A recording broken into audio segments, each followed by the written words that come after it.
Jesus Cristo, Jesus Cristo, Jesus Cristo, eu estou aqui.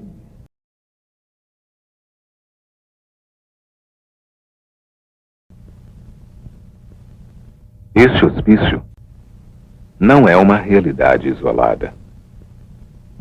Ele se reproduz em vários outros lugares, às vezes com pequenas diferenças e nomes sofisticados. Devemos compreendê-lo como uma instituição que cumpre um papel determinado em nossa sociedade. O hospital psiquiátrico funciona como um depósito. Para cá vêm os improdutivos de uma maneira geral, os inadaptados, os indesejáveis e os desafetos. Todos aqueles que por um ou outro caminho se desviam daquilo que chamamos normalidade.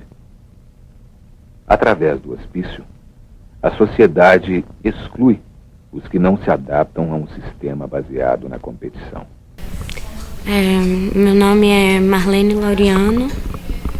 Eu trabalho no Hospital Psiquiátrico de Barbacena desde os 20. Estou há 38 anos nesse emprego. Quando eu cheguei no hospital, o primeiro dia, eu nunca tinha imaginado que tanto horror pudesse existir.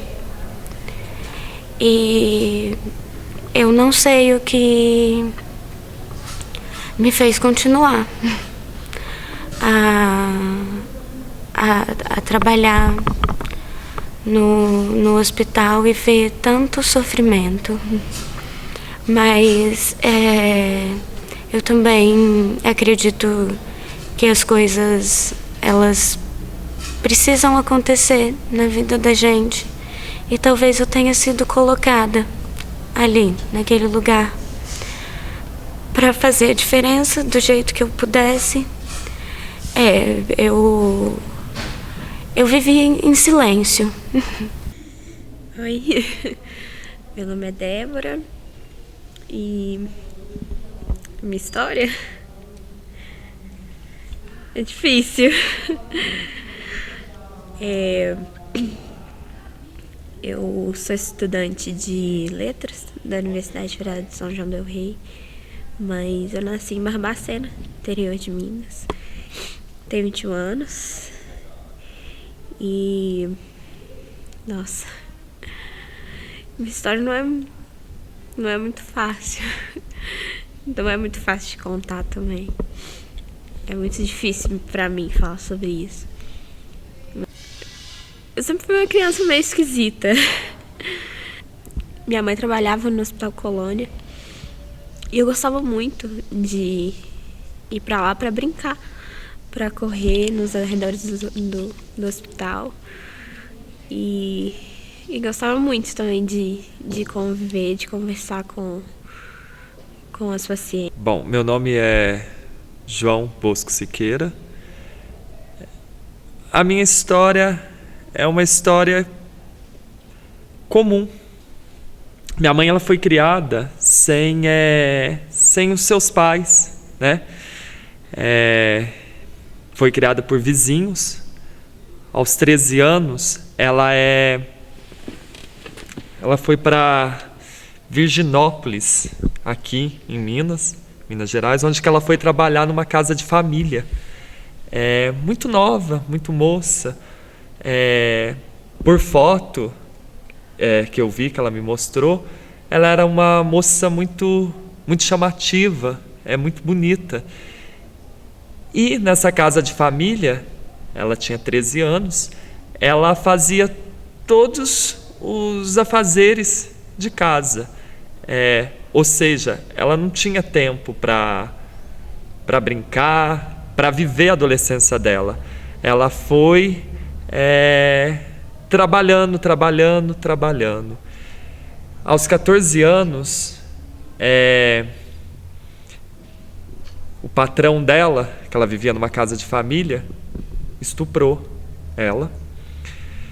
Então, eu sou fruto de um estupro. Aquele que não tem família é confinado para sempre e recebe um rótulo: crônico social. Mesmo depois de terminado o processo da loucura que o levou ao internamento, ele continua aqui, sem ter para onde ir ou voltar. A família tinha que esconder essa gravidez. E o que eles fizeram? Eles levaram minha mãe para Barbacena, no Colônia. Minha mãe não apresentava nenhum indício de loucura, nada, mas para fugir da sociedade, levaram ela para Barbacena. Eu nasci no Colônia. Minha mãe não teve nenhum direito de escolher meu nome. Nunca contei o que tinha acontecido ali, mas tentava fazer minha parte. Quando eu voltei desse primeiro dia no hospital, eu não consegui contar. E desde então eu me acostumei a ficar calada. Eu passei o início, eu fiquei bastante introspectiva. As amigas do colégio até perguntavam o porquê dessa mudança, e eu nunca consegui falar com ninguém. Minha mãe precisou sair do Colônia para trabalhar, não aceitaram mais ela no Colônia. Ela teve que ir trabalhar e ela vinha me visitar aos domingos. Minha mãe nunca entendeu, mas era a forma que eu tinha para amenizar um pouco daquele sofrimento, de deixar as coisas um pouco menos horríveis. Aqui dentro não existe a dimensão temporal. O tempo é percebido apenas em função das necessidades biológicas. Há uma hora para comer, há uma hora para dormir. Mas não há uma hora de fazer, nem de acontecer. O ócio é absoluto. O homem perde a qualidade que o retira da natureza e o transfere para a cultura. O trabalho. Numa das minhas visitas ao hospital, eu estava brincando dentro de uma aula e eu conversei com uma das pacientes e perguntei para ela se ela não tinha filhos. Ela me disse que tinha, me contou que tinha 2 filhas. Aí eu perguntei por que ela não vivia com as filhas dela, e ela me disse que não sabia onde elas estavam. Depois desse nosso momento de diálogo, uma das enfermeiras que estava dentro do quarto, ela saiu aos prantos. Eu não entendi direito o que tinha acontecido. Também, pra mim, eu era pequena, não sabia de nada, então aquilo pra mim não fez muita diferença. Eu fui levado para uma instituição que chamava Padre Cunha. E era uma instituição que atendia crianças de 0 a 13 anos de idade. Eu sempre me senti muito sozinha, muito distante de tudo que estava à minha volta. Eu sentia que eu não me encaixava, que faltava alguma coisa. E apesar de amar muito meu pai e meu irmão, e amar muito minha mãe também, eu nunca consegui me dar bem com ela. A gente sempre teve uma relação extremamente conflituosa. E o tempo passou, veio a adolescência e as discussões, as brigas com minha mãe só aumentavam. E a relação que a gente tinha, eu sentia que não era uma relação de mãe e filha. Que ela me via mais como investimento do que como uma filha. Como se me criar, me educar fosse fazer um favor pra mim. Em partes, acho que ela não estava errada, né? Depois de ficar um ano fora, eu retornei de férias para Barbacena. E nessa data eu tive uma discussão muito forte com a minha mãe. E nesse dia em diante eu percebi que eu precisava fazer alguma coisa. Eu precisava descobrir o que estava acontecendo. Eu precisava me encontrar para ficar bem comigo mesmo. Eu me lembro como se fosse hoje, não tinha cama.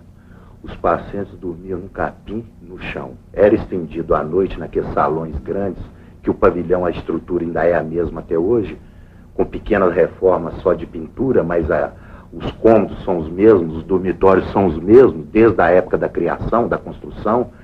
Então, aqueles salões eram estendidos capins nele, e os doentes ali deitavam.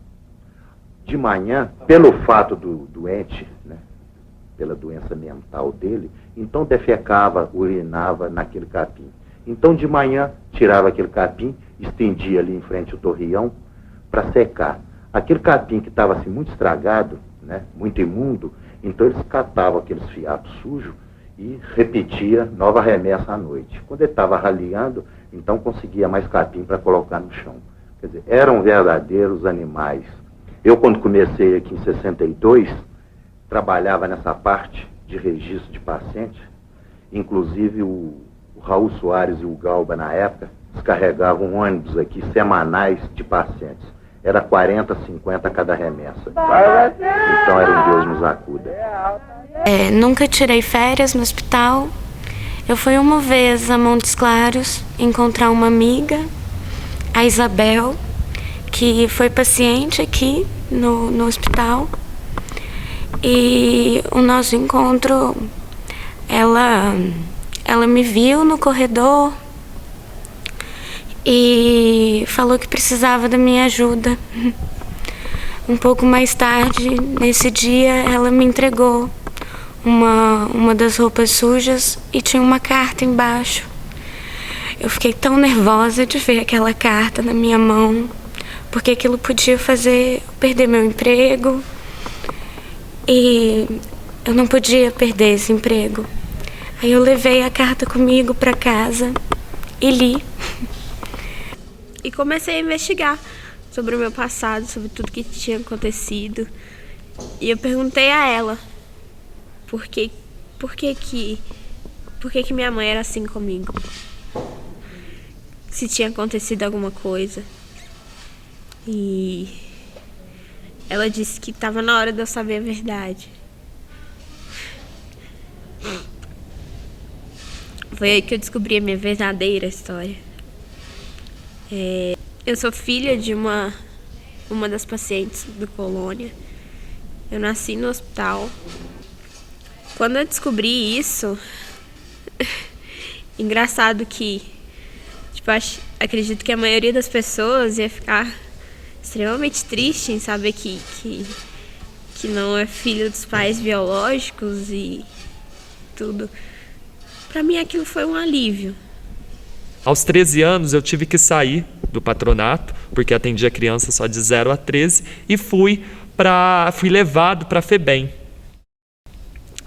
Na FEBEM, eu acho que aconteceu muitas coisas muito boas do que eu sou hoje. Eu aprendi muita coisa. Falava que ela estava naquele hospital, mas ela não era... ela não tinha problemas mentais, ela não tinha motivo para estar ali.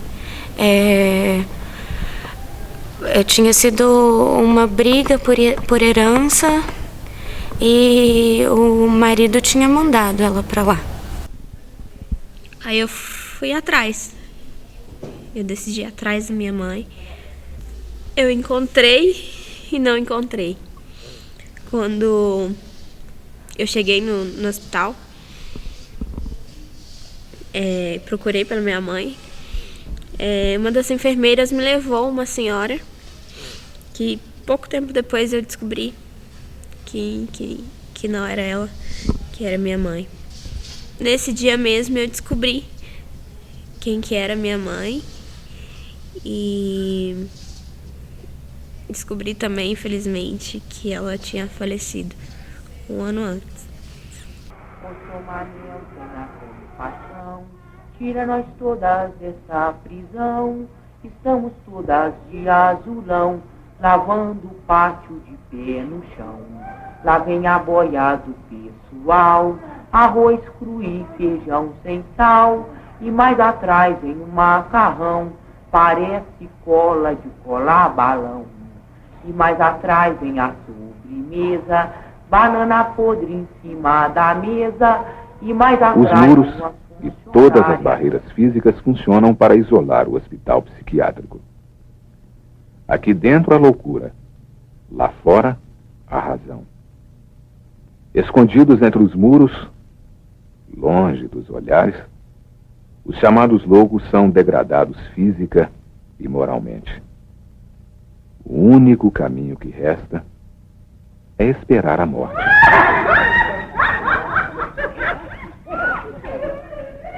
Ô Manel, tenha compaixão, tira nós todas desta prisão. Estamos todas de azulão, lavando o pátio de pé no chão. Lá vem a boia do pessoal, arroz cru e feijão sem sal. E mais atrás vem um macarrão, parece cola de colar balão. Gostava muito de música, sempre tinha, eles falam dom, eu acho que é um dom, uma facilidade com os ritmos, com a música, e eu entrei para a banda dentro da FEBEM, só que eu me lembro que eu queria tocar saxofone, eu era louco por esse instrumento, saxofone, só que o maestro não me deu saxofone, ele me deu uma tumba, e até eu acostumar com essa tumba, tocar a tumba, foi muito difícil. Eu mergulhei no universo do hospital e fui descobrindo aos poucos a história dela. Eu tive acesso aos prontuários de todos os anos que ela teve lá e eu descobri a história dela. Ela foi tirada dos braços da mãe também muito cedo. Quando criança ela tinha muitas crises de epilepsia e ela foi mandada para Belo Horizonte para morar com o tio. E no colégio ela trocava favores sexuais por merenda, por comida. E na adolescência ela foi mandada para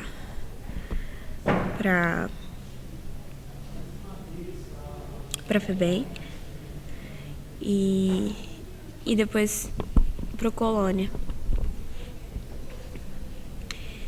E lá ficou até o último dia da sua vida. Todas as técnicas utilizadas dentro do hospital pretendem controlar, ao nível do corpo e da mente, uma loucura que extravasa este corpo e esta mente. O objetivo não é a cura nem a recuperação, mas o controle. Antes de completar 18, eu prestei um concurso público para a Polícia Militar, passei, só que eu não consegui assumir a vaga, não tinha idade, e eu sei que conversando na instituição, eu consegui estender por mais 2 anos, fiquei na FEBEM por mais 2 anos, prestei novamente concurso, passei para o Corpo de Bombeiros, fui para Contagem, onde eu permaneci, me recrutei lá, fiquei 2 anos. Mas novamente a música ela me chamou, porque eu fiquei sabendo, eu e mais uns colegas da FEBEM, que no 1º Batalhão do Corpo de Bombeiros de Belo Horizonte estavam precisando de músicos para a banda. E eu fui pro batalhão. Ela morou até o fim da vida com ele e a Nora em Montes Claros. E teve essa vez que eu fui visitá-la. Foi bem bonito. A gente andou pela cidade, conversamos. Passei uma tarde lá com ela. No contrato social estabelecido após a Revolução Francesa, o Estado confere à psiquiatria o monopólio da loucura. O discurso psiquiátrico funda-se no controle da irracionalidade. Em nome da razão, confinamos os esquizofrênicos, mendigos, homossexuais, drogadictos e outros dissidentes sociais. A comida é boa, certo? Tem vaso de alimentar, né, comida aí, certo? Muitas vezes eu vejo vão pegando resto de comida para dar para os porcos, né, a comida como é boa. Se fosse O que boa, se não passa sobrava dentro de um alimentação, hospital, ninguém como deixaria este, sobrar. tem a ver com os médicos e as autoridades, mas tem a ver também com a sociedade onde está inserido. Incapazes de suportarmos as diferenças, demonstramos no hospício todo o nosso poder de opressão. Em 2005, no auge de uma das minhas crises de depressão, de não saber quem eu era, de não saber, eu tentei o suicídio. Eu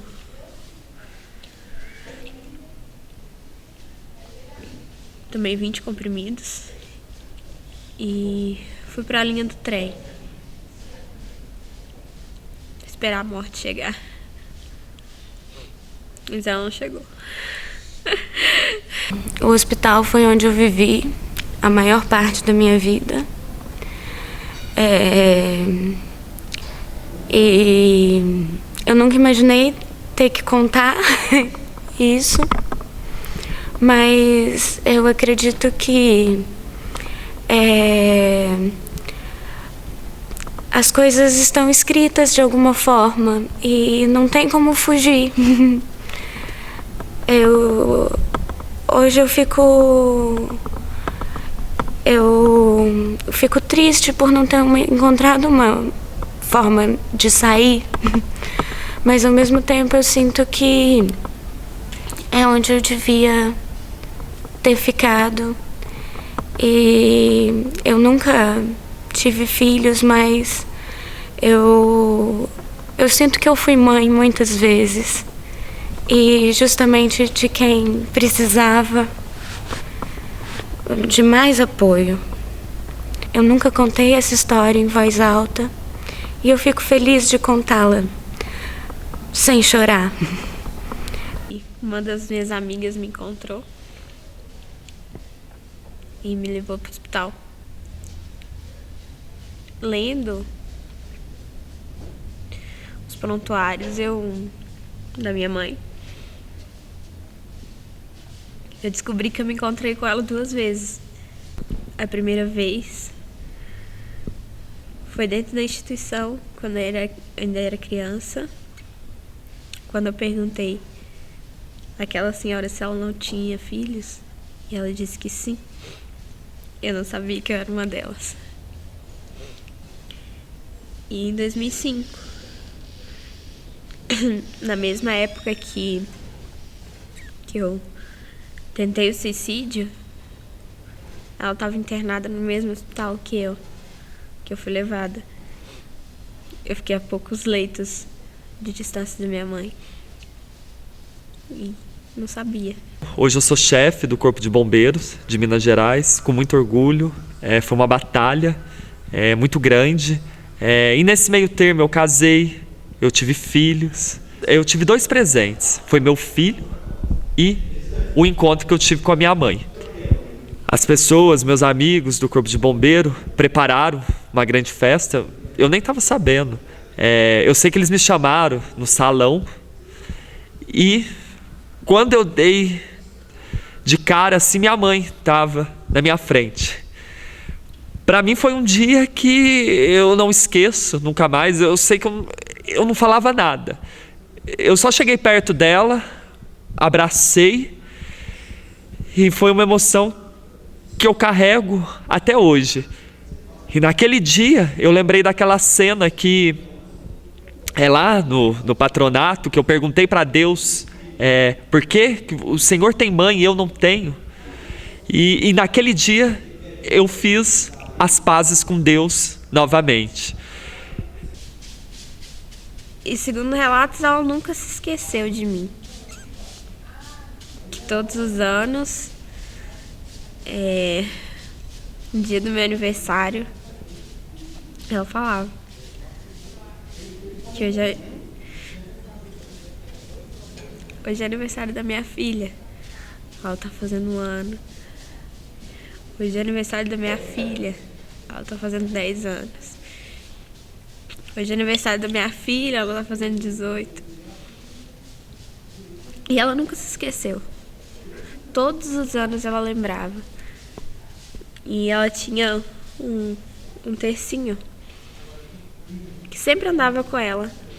E no dia do meu aniversário, ela passava o dia rezando por mim.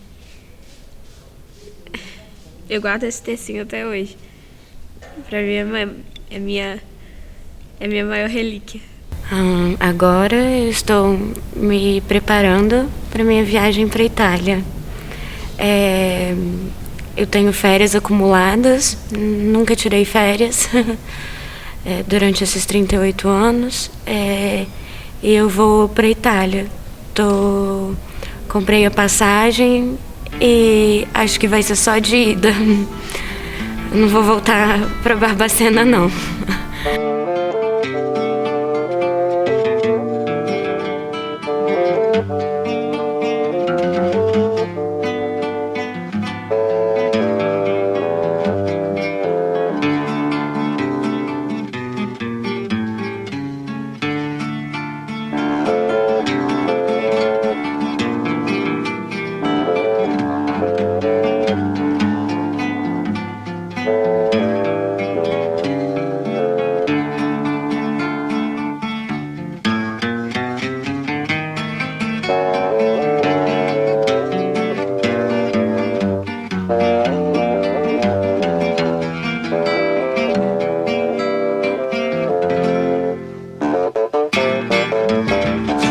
Deixe-me ir, preciso andar, vou por aí a procurar, sorrir pra não chorar. Deixe-me, preciso